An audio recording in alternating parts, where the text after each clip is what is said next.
Recently, I posted a TikTok of my top 25 movies of all time. I figured I should make a video explaining my picks and why I chose them. I am now at this big number, and I'll probably give an updated list of my top 50 when I hit 1,000. As a quick preface before we begin, these are not the 25 films that I think are objectively the best, whatever that means. These are just my personal favorites from the over 650 films that I've seen. So with that said, let's jump on in to number 25. Oh, you're probably right, as usual. The Lord of the Rings trilogy is hands down the greatest trilogy to ever exist. And it's not even close. I've chosen The Fellowship to represent the trilogy here. Even though I think all three are amazing, The Fellowship stands out as my favorite. Maybe it's because it's the one I've seen the most with my family growing up. I mean, we'd have this tradition where we watch The Lord of the Rings every single Christmas break. So that might have something to do with it. And sometimes I wouldn't make it through all three, but I always saw the first one. Or maybe it's because I do have some minor nitpicks about the sequels. But regardless, I think The Fellowship is the best of the trilogy. With The Fellowship, I literally have no notes. It's genuinely a perfect film in my mind. And honestly, as I was scripting this video, I felt like I should move it up in the list. But we're going to keep it here just for the sake of continuity. For anyone who hasn't seen this, I highly recommend it. But that kind of goes without saying for every single movie in this list. The Lord of the Rings is truly something magical. I don't know if there will ever be another film or trilogy like it. Some people compare Dune to these, but for me, these are miles ahead of Dune. Dune lacks the charm and the heart that these movies have. In Lord of the Rings, you actually like these characters and you're invested in their outcomes. And also, hot take, I do prefer the theatrical version of The Fellowship and also The Two Towers to the extended editions. But I think The Return of the King is better extended. And I know that's blasphemous to say to the Lord of the Rings fandom, but I think it's the optimal way to watch it. I feel like it makes the movie tighter and just an easier watch. With The Fellowship, you really see just how much effort they put into this movie. You see the love and the painstaking details that they made. It's a beautiful movie. The soundtrack's amazing. The characters are interesting. The story's awesome. The lore is fantastic. It's genuinely just a magical ride. And really, the best word for it is epic. It's an epic movie. Anyway, with that said, this is a wonderful story with the classic good versus evil tale, and I highly, highly recommend. Judge away. Judge. You might be wondering, Mark, how does a 3-hour court drama actually be good? And I'm here to tell you, it's possible. And that's with Judgment at Nuremberg. This movie is a fictionalized account of the events that happened in Nuremberg, Germany, when Nazi officers were tried for war crimes they either committed or enabled. This movie is by no means perfect, my main issue being the melodramatic and over-the-top acting. With that said, coming from someone who often rates old and classic movies low, I genuinely adore this movie. So believe me when I say this movie is fantastic. And I mean, this movie will definitely appeal to those who are interested in history, which hopefully should be all of us. But I can absolutely see why some people would not really like this movie. Maximilian Schell actually won Best Actor for this movie, which ironically was the actor I thought was the most over the top. I can't. Next, we have A24's Waves. I can actually see this movie rising in my ranking going forward, but for now, it's here. Waves is a movie about two siblings. It's a heavy movie about human nature, about forgiveness and understanding. Honestly, it's such a profound movie. I'm getting goosebumps just thinking about it. There's definitely a section of viewers out there who criticize this movie or don't really like it, and I'm not really sure why. From what I've seen, I guess people think it's just kind of shallow or emotionally manipulative, and I just couldn't disagree more. And I do see where they're coming from, but everything in this movie is building up to drive one particular point home, which is the main theme of the movie. Although I do think it refuses to be subtle sometimes, it still gets its point across. The soundtrack is an impressive playlist, and Kelvin Harrison Jr. and Taylor Russell both bring it in this movie. I love their performances. Again, although I don't think this film is for everybody, I definitely get some sort of melancholic peace from this movie. See the world. See the world. What an inspirational movie. Ben Stiller really created something timeless with this gem of a movie. Secret Life of Walter Mitty will always hold a special place in my heart. It might just be my most watched movie ever. And for a long time, I told people that this was my favorite movie. The movie tells the story of Walter Mitty, who is a middle-aged homebody daydreamer who hasn't done much with his life. He's a photo manager for the magazine Life and has to locate the picture of the final cover for the magazine. This is a movie that critics didn't love, and I'll never understand why.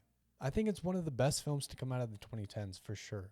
I mean, it's a film that you can definitely nitpick, but I think if you're nitpicking, you miss the point of the movie. It's best if you just kick back and let the movie take you for its ride, and you might be surprised with the message you take away. You Got Mail is what you get when you have a Hallmark movie that's actually good. It stars Tom Hanks and Meg Ryan, who I might add have the most unbelievable chemistry. They're both bookstore owners. Meg Ryan is the owner of the shop around the corner, the small little bookstore, and then Tom Hanks' character owns the big box chain bookstore. And although they are enemies in real life, they don't realize that they're friends over the internet. I actually find it's very difficult to not have a good time in this classic enemies to lovers rom-com. Aliens? District 9 has got to be one of the most underrated movies I've ever seen.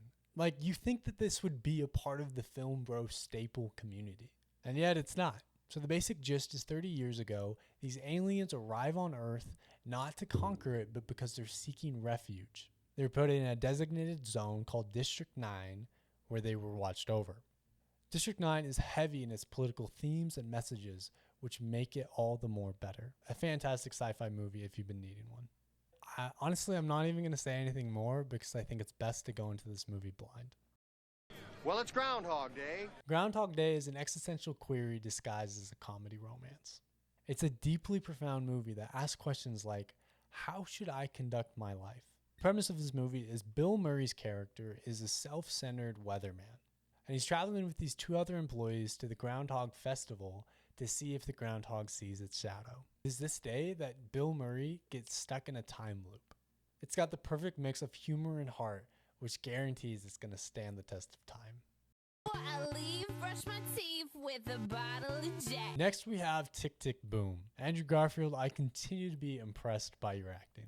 Tick, Tick, Boom is a biopic musical about Jonathan Larson, who created the hit Broadway play Rent.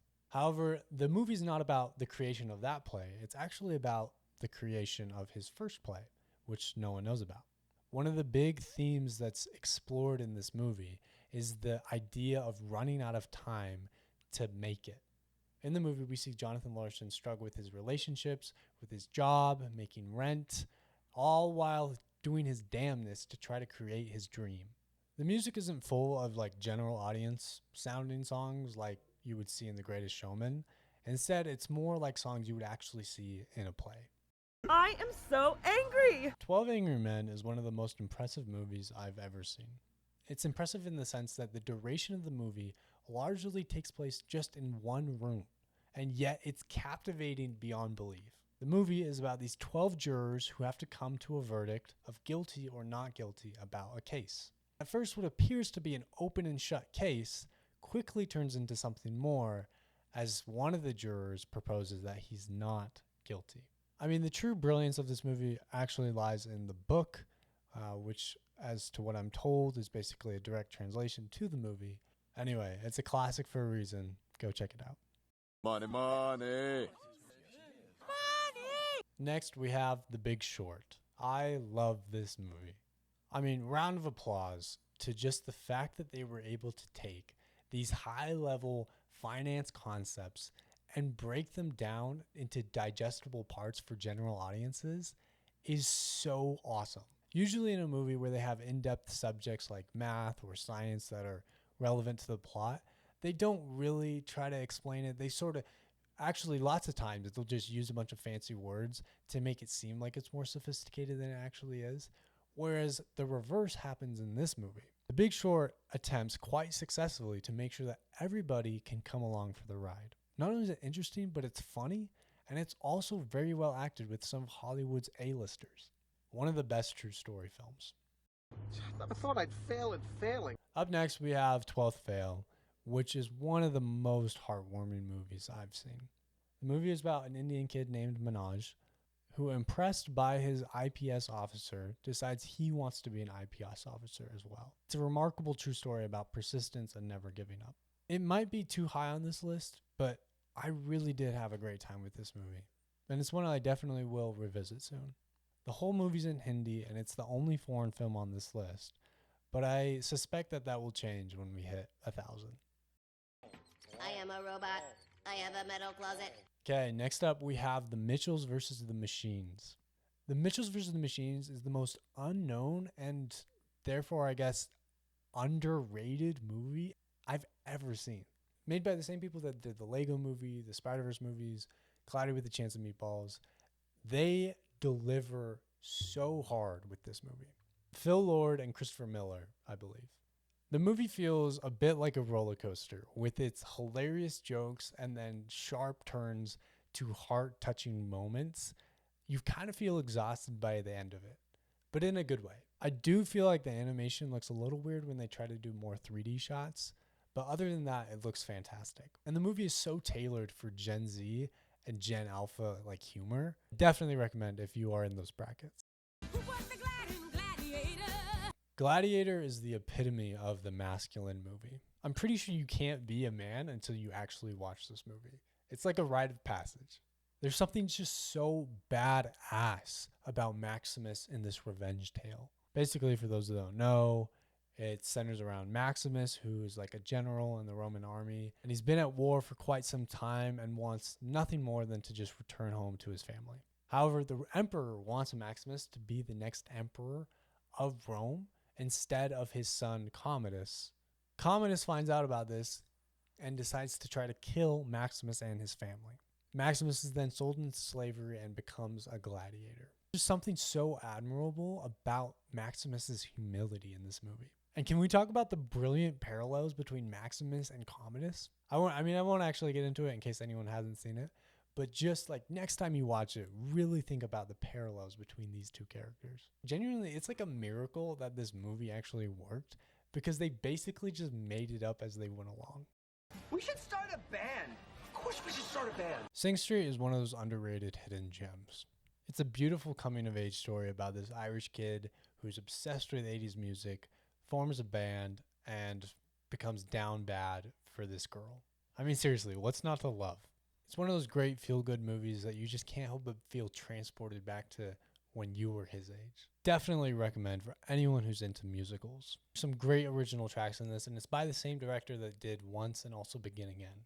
Begin Again being the more popular one because it has more big names in it. Anyway, great movie, great ending. This is war. Hey, coming in at number 11, we have Hacksaw Ridge. Hacksaw Ridge is the best war movie I've seen.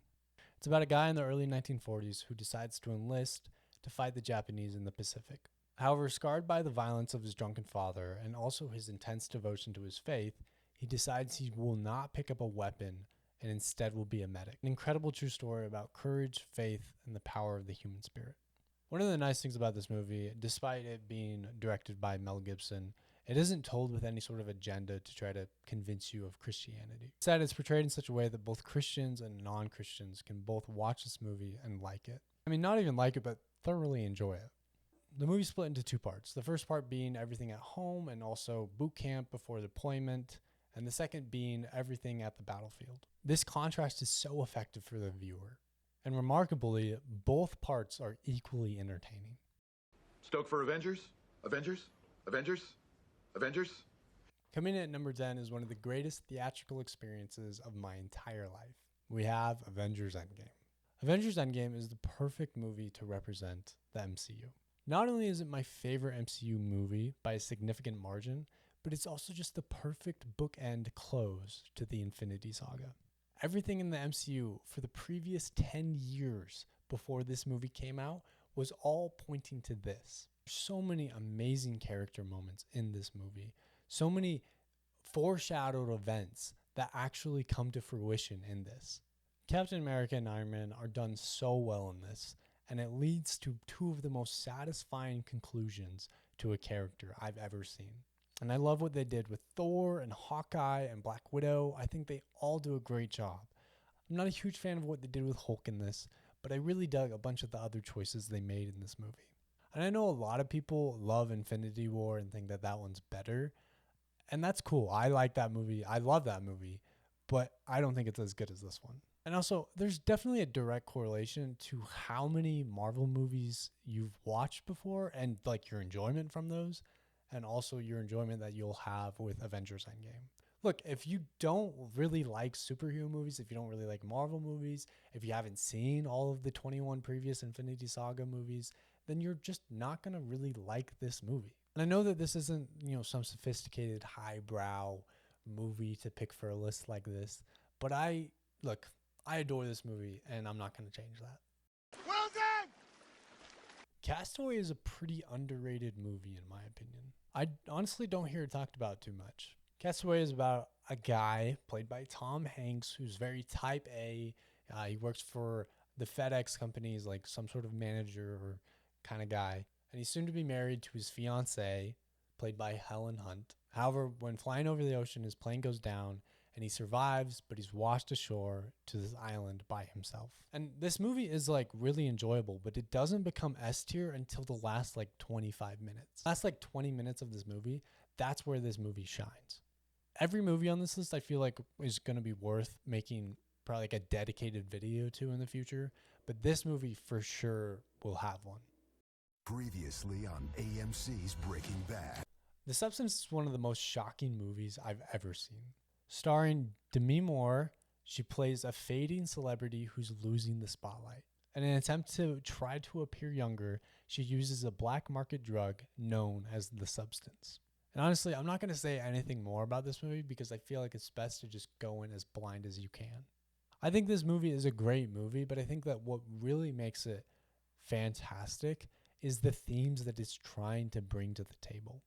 For instance, like learning how to have grace with aging, drug abuse, vanity, double standards for women in Hollywood, etc. Lion King is also a movie I've had as my number one before, and it's my favorite animated movie. I know that there's a big part of the film community that like thinks that Ratatouille is the best Disney movie, and I just couldn't disagree more. Ratatouille doesn't hold a candle to The Lion King. Lion King is genuinely just like a perfect movie.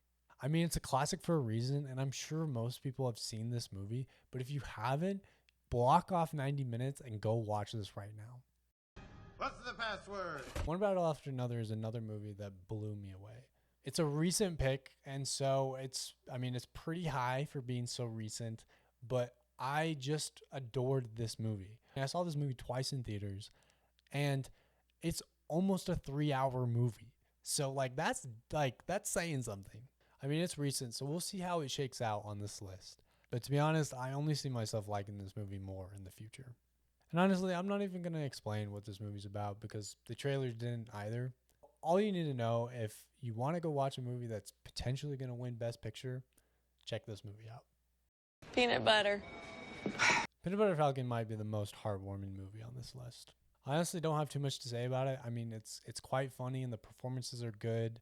I will say this movie had a $6.2 million budget and it uses it phenomenally well. Yeah, I mean, if you need a warm hug movie, this is your movie. About damn time. About Time will always be one of my favorites.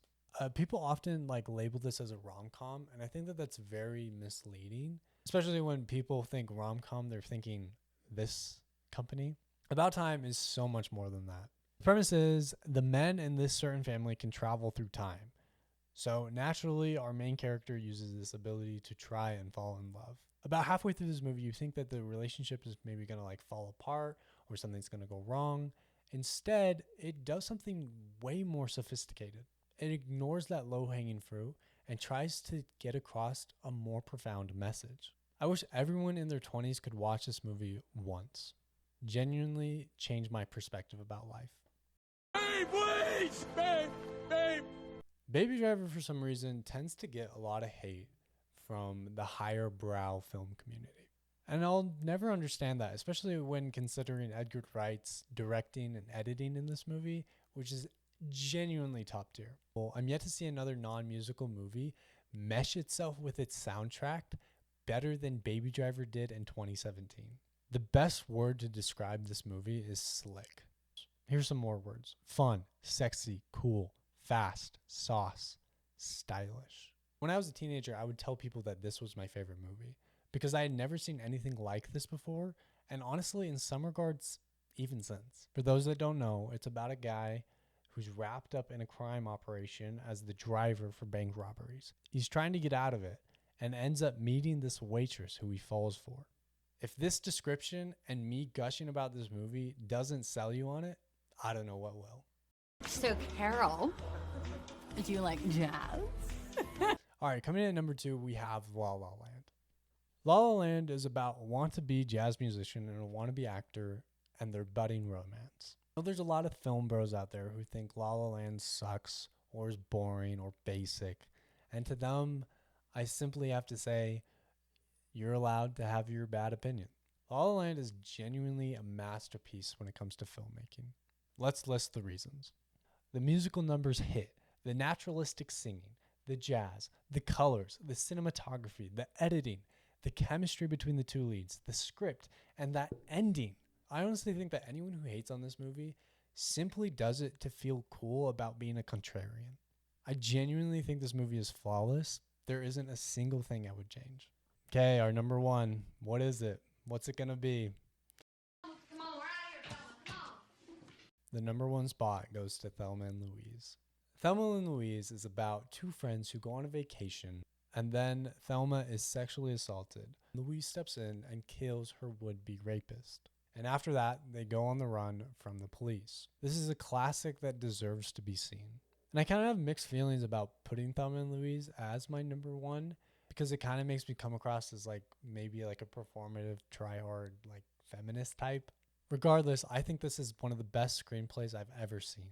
And the direction from Ridley Scott is top tier, and the combination of those 2 things just makes for a hella good time. It's funny and it has interesting commentary that's still relevant today, even though it came out more than 30 years ago. With that said, that is my list of my top 25 movies of all time. I would love to hear about some of yours down below, and please feel free to subscribe if you want more content like this. Also, let me know if I should do like my favorite movies from every like 100 movies I watch. Yeah, I might be interested in doing that. So let me know what you think about that. Anyway, till next time.